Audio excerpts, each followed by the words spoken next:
भूतिया पेड़। हेलो दोस्तों, अगर आप हमारे चैनल पर नए हैं तो प्लीज़ चैनल को सब्सक्राइब कर लें। ये बात है 1980 की। उस समय लोगों के पास मोबाइल फ़ोन से लेकर यातायात के भी अच्छे साधन मौजूद नहीं थे। उस समय ज़्यादातर लोग छोटी दूरी पैदल ही तय किया करते थे। उसी साल 1980 में बिहार राज्य के एक छोटे से गांव हैदरपुर में जो खौफनाक घटना घटी वह बेहद डरावनी थी। कहा जाता है कि उस समय हैदरपुर के लोग भूत प्रेत संबंधी बातों पर यकीन रखा करते थे। यह उनका अंधविश्वास था या विश्वास, ये हमें नहीं मालूम।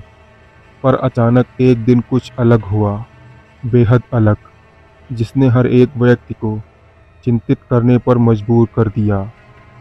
उस वक्त हैदरपुर में पानी की उतनी अच्छी व्यवस्था नहीं थी। लोग मजबूरी में कुएं का पानी और तालाब का पानी पिया करते थे। इसी कारण हैदरपुर में कुएं की भरमार थी। लोग जहां चाहते वहां से पानी ले सकते थे। गांव से 2 किलोमीटर दूर एक स्कूल था जहां हैदरपुर के बच्चे खेतों से होकर स्कूल जाया करते थे। रास्ते में एक आम का बहुत बड़ा पेड़ था। यह पेड़ गांव और स्कूल के एकदम बीच में था। गर्मी के दिनों में स्कूल से आने जाने वाले बच्चे अक्सर उस पेड़ से आम तोड़ने के लिए चले जाते थे। अचानक एक दिन गांव में कुएं का पानी सूख गया। वो भी एक कुएं का नहीं, बल्कि सारे कुएं का पानी सूख गया। गांव के लोग बौखला गए। समझ नहीं आ रहा था कि आखिर ये कैसे हो सकता है। आज तक इतनी गर्मी पड़ी लेकिन कभी भी कुएं का पानी नहीं सूखा, पर आज ये कैसे हो गया। उसी दिन गांव में एक पंचायत बैठाई गई जिसमें गांव के लोगों ने यह बात रखी कि फिर से नए कुएं खुदवाए जाएं। पर सरपंच ने एक बात कही कि अब कुएं नहीं खुदवाए जाएंगे। कौन जानता है कि कुएं का पानी फिर से नहीं सूखेगा। इससे बेहतर है कि चापाकल लगवा दिए जाएं। चापाकल लगते लगते करीब 1 महीना हो गया। तब तक लोगों ने सिर्फ तालाब का पानी पिया और उसी से अपना काम चलाया, क्योंकि तालाब का पानी अभी तक नहीं सूखा था। महीनों बाद चापाकल गांव में लग गए तो लोगों ने राहत की सांस ली। पर आगे जो उनके साथ होने वाला था, गांव वालों ने उसके बारे में सपने में भी नहीं सोचा था। स्कूल से आते वक्त जब कुछ बच्चे घर जाते थे और कुछ आम के पेड़ से आम तोड़ने लग जाते थे, एक दिन अचानक जो बच्चे आम तोड़ने गए थे उनका कुछ पता नहीं चला। वह लापता हो गए थे। वो बच्चे जब घर समय से नहीं पहुँचे तब उनके माता पिता को शक हुआ कि आखिर वे कहाँ चले गए, क्योंकि आज तक कभी किसी बच्चे के साथ ऐसा नहीं हुआ था। गांव में उन बच्चों को ढूंढने की प्रक्रिया चालू हो गई, पर वो कहीं नहीं मिले। लोगों को समझ आ गया था कि कुछ तो गड़बड़ है, इसलिए लोग सबसे पहले उस आम के पेड़ के पास गए। आम का पेड़ पहले की तरह हरा भरा नहीं था, वह थोड़ा मुरझा गया था।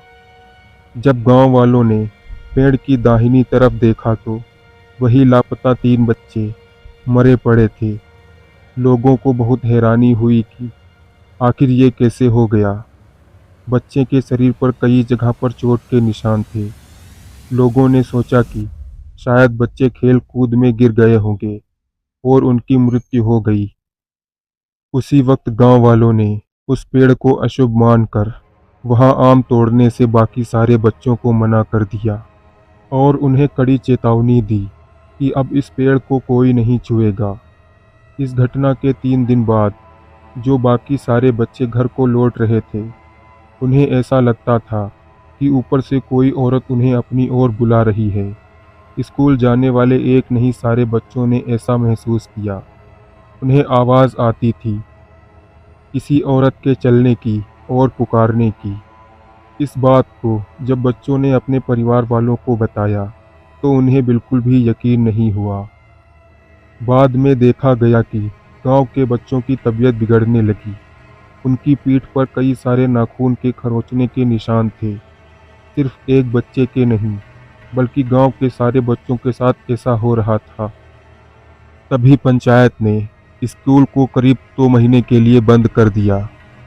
सारे बच्चे अपने आप से कुछ न कुछ बुदबुदाते रहते थे। यह बात उनके माता पिता को बेहद अजीब लगी। उन बच्चों को देखकर ऐसा लगता था कि मानो वह किसी से बात कर रहे हों। गांव वाले समझ चुके थे कि हो न हो यह सब उस पेड़ की वजह से हो रहा है।